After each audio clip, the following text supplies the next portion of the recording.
It was a Friday morning. I felt totally lost. I didn't know what to do with myself. My doctor just finished telling me that I have all the symptoms of a professional burnout.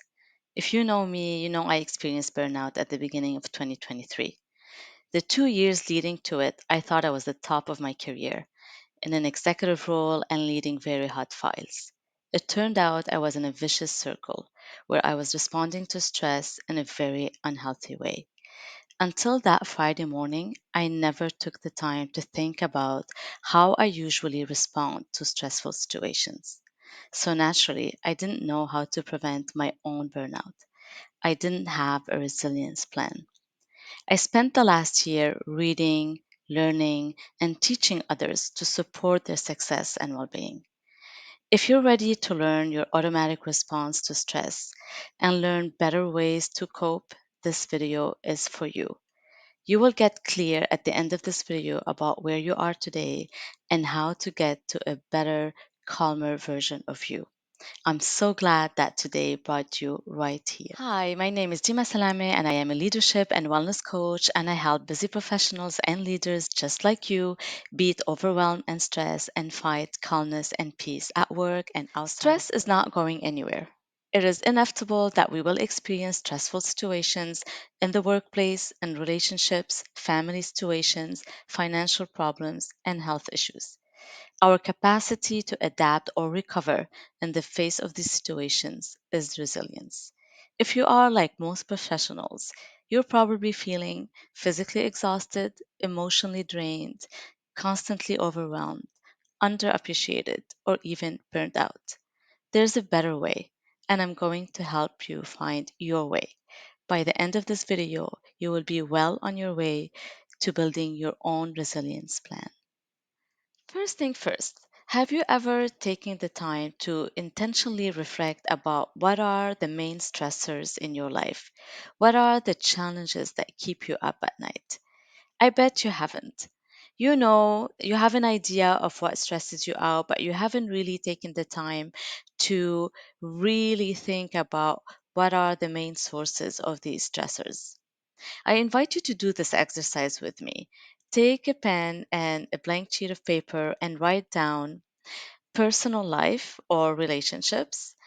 Then write down career, job, or business. And then write down health, well being. And for each one of the sections, for example, for relationships, try to think about romantic relationships, family, friends, colleagues, and write down what are your main top stressors when it comes to relationships.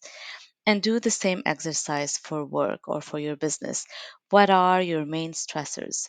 Write them down, and also for your overall well being, whether it has to do with health issues or mind, mental issues, write them down.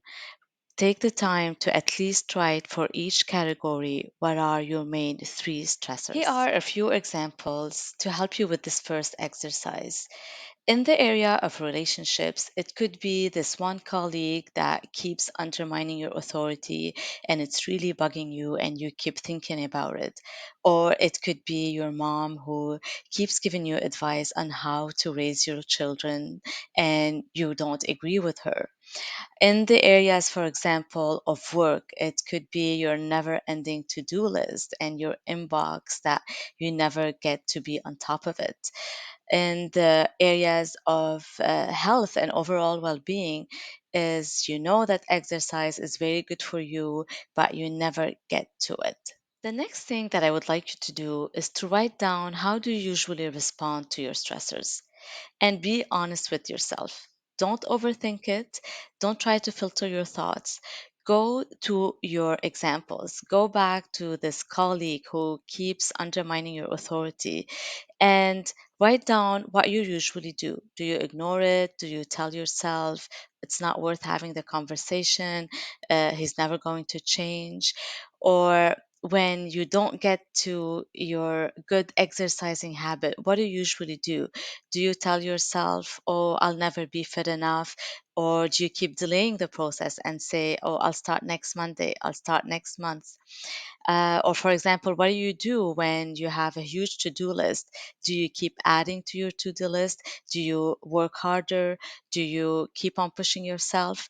Really be honest with yourself and write down what comes to your mind first. I have to warn you, this is when the exercise gets a little bit more challenging.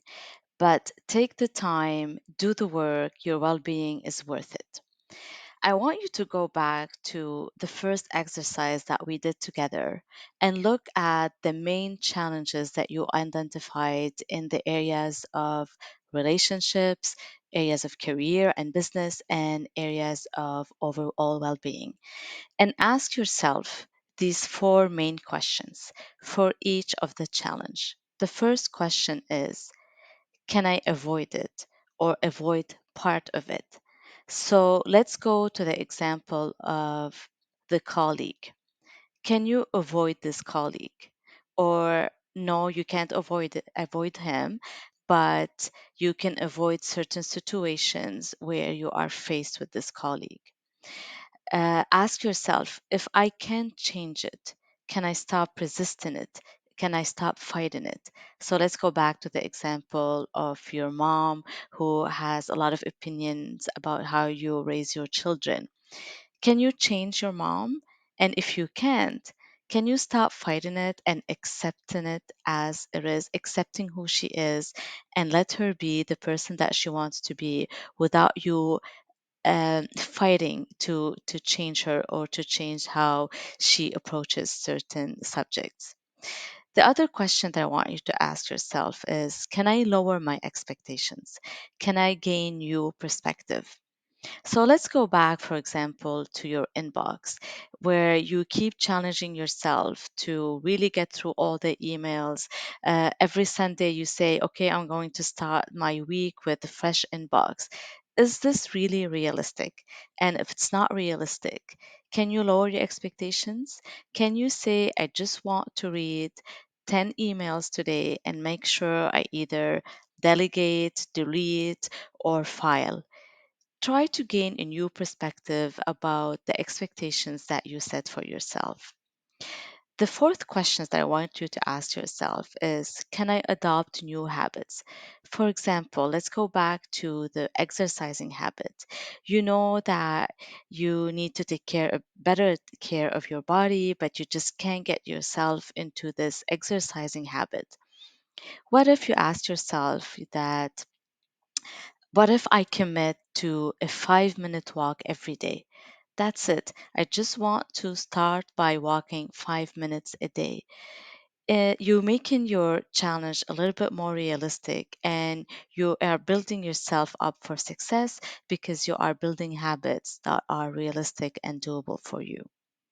I want to share with you also more questions that will help you with this exercise, depending on what are the challenges that you wrote down. One of the questions can be, can I say no? Or is everything on my list really necessary? Or another question can be, can I stop dwelling on the past? Can I stop trying to change that person? Or can I share my feelings as a way of accepting? For let's go back to the colleague who keeps undermining you. Can you share your feelings with that colleague? Can you have this difficult conversation and tell them how you've been feeling as a result of them undermining your authority? Or maybe can it be as simple as, can I declutter my workspace? Maybe what really adding to your stress is that the clutter in your workspace, and one step towards a less stressful day is a clean workspace. Or maybe the question that you can ask yourself, can I reframe my problem? Can I ask myself, what is the opportunity here? I want you to start using the questions and apply them to your stressors, and you'll be surprised about you the very creative way that you will find into addressing these same challenges and these same stressors in a totally different way. Now that you've gained more perspective on your main challenges and stressors, and now that you have a clearer idea of how you usually react to your stressors, And now that you've asked yourself some difficult questions about your challenges, what is the one thing that you are willing to avoid and why? Remember, you asked yourself this question when you looked at your challenges. You asked yourself, can I avoid it? What if you picked one thing that you can avoid? And once you've picked that one thing, write why. Why do you think you can avoid it? Once you've done this, move on to what is the one thing you can build on. I am sure while doing this exercise, you identified some challenges that you've already have very good strategies to deal with. Can you build on what's already working for you and why? Write your why. Why you think you can build on one thing that's already working for you. And the last part is what is the one new thing that you can start doing? Maybe it's the new healthy habit. Maybe it is a new acceptance for something that you can't change. Write down what is it that you're going to start doing and why. Once you've answered these three questions, you've already identified one unhealthy strategy to get rid of, one healthy strategy to build on, and one healthy strategy to adopt. And just like that, you have the structure of what resilience is going to look for you. Thank you so much for watching today. If you like this video, don't forget to like, to subscribe, and to share it with a friend or a colleague. See you in the next one.